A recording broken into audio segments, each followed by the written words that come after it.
بھینی سہانی صبحوں میں ٹھنڈک جگر کی ہے، کلیاں کھلی دلوں کی ہوا یہ کدھر کی ہے۔ اعلیٰ حضرت زندہ باد ایک آئی ڈی ہے، انہوں نے پوچھا ہے کہ اسلام 360 ایپ سے کنز الایمان پڑھنا کیسا؟ پتہ نہیں اس کا ڈیولپر سنی ہے یا نہیں۔ اسلام 360 اپلیکیشن سے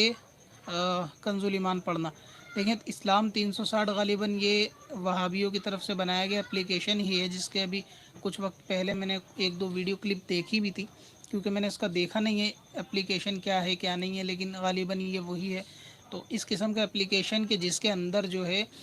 بد مذہب کی طرف سے مواد ڈالا گیا ہو، بد مذہب کی طرف سے اس کے اندر کتابیں یا دینیات کو ایڈ کیا گیا ہو، تو یقیناً اس کے اندر اپنے مفاد کی چیزیں جو ہے رکھی گئی ہوں گی، اور لوگوں اور بزرگان دین کے جو معاملات ہیں یا جو حدیث کی صحیح شروعات ہیں یا جو قرآن پاک کی صحیح تفاسیر ہیں، ان کو یقیناً چھپایا گیا ہوگا۔ اب ایسے میں پھر بات گھوم کے وہی آتی ہے کہ عوام اس بات کا فیصلہ نہیں کر سکتی کہ بتائی گئی چیزیں وہ بالکل صحیح ہیں یا اس میں جو چیز لکھی ہے وہ بالکل درست ہے۔ تو اسی طرح اسلام 360 اپلیکیشن سے بچنا چاہیے۔ اب رہا یہ کہ اس کے اندر اعلیٰ حضرت امام احمد رضا خان فاضل بریلوی رحمۃ اللہ تعالیٰ علیہ کا ترجمہ موجود ہے، تو کبھی کبھی ایسا ہوتا ہے کہ آپ نے اعلیٰ حضرت کا ایک شعر ہی سنا ہوگا، آپ اس سے اندازہ لگا سکتے ہیں کہ شہد دکھائے زہر کھلائے ڈائن دنیا شوہر کش۔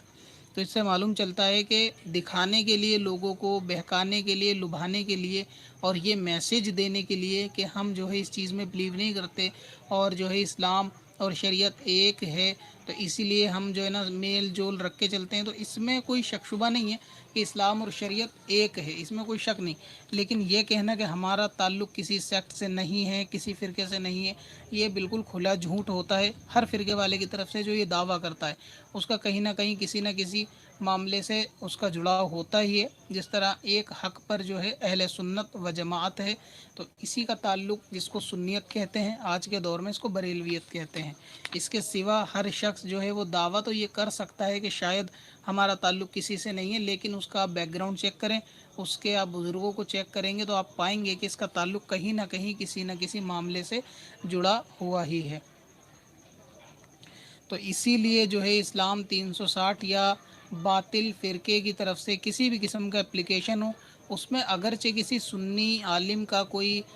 بیان یا تقریر یا کوئی ریٹن میٹر اس کے اندر ڈالا گیا ہو، تو ایسی صورت میں ایسے اپلیکیشن کو نہیں سننا چاہیے، نہ اس کا استعمال کرنا چاہیے۔ اول تو اس سے جو ہے ان کو پروموشن ملتی ہے، ان کے اپلیکیشن چلانے کا مقصد بھی اپنے اپلیکیشن کو عام کرنا ہوتا ہے، تو آپ لوگ اس کے اندر یعنی بد مذہب کو پروموٹ کرتے ہیں، ان کا اپلیکیشن شیئر کرتے ہیں، ان کی باتیں شیئر کرتے ہیں۔ دوسری بات یہ کہ اس چیزوں کی ضرورت تب پیش آئے گی جب آپ کے پاس کوئی سنی اس طریقے کے اپلیکیشن دینے والے موجود نہیں ہیں، مگر الحمدللہ رب العالمین آپ دیکھیں گے دعوت اسلامی کی ویب سائٹ پہ بہت سارے جو ہیں وہ آپ کو اپلیکیشن مل جائیں گے کہ جو آپ کو قرآن پاک کا ترجمہ، کنز الایمان وغیرہ اور دوسرے سنی کتابیں اس کے اندر آپ کو اپلیکیشن میں مل جائیں گی۔ تو ایسی لائبریری موجود ہیں، اور اگر آپ کو کنز الایمان ہی پڑھنا ہے تو دوسرے اپلیکیشن سنی ڈیولپر کے اپلیکیشن موجود ہیں، تو ان سے پڑھ لینا چاہیے، بد مذہب وہابی کے اپلیکیشن سے نہیں پڑھنا چاہیے۔ دوسری چیز یہ ہے کہ اگر آپ اس میں کنز الایمان پڑھیں گے تو بہت حد تک ممکن ہے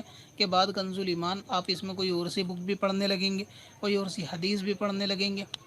اور جب آپ دیکھیں گے حدیث پاک پڑھیں گے تو کہیں نہ کہیں اس کا متن یا پھر اس کی جو شرح انہوں نے کی ہوئی ہوگی وہ اپنے مرضی کے مطابق، اس کے فوائد اپنی مرضی کے مطابق لکھے ہوئے ہوں گے۔ تو ایسی صورت میں پھر آپ کو جو ہے یہ دقت کا سامنا ہوگا باتوں کو سمجھنے کے لیے، اور باتوں کو آگے فارورڈ پھر آپ کریں گے تو اس سے آپ کے اعمال اور عقیدہ جو ہے وہ دونوں کا خطرہ ہو سکتا ہے، اس لیے اس سے جو ہے وہ پرہیز کرنا چاہیے اپلیکیشن 360 سے۔ قدم قدم پہ کہ ہر دم جان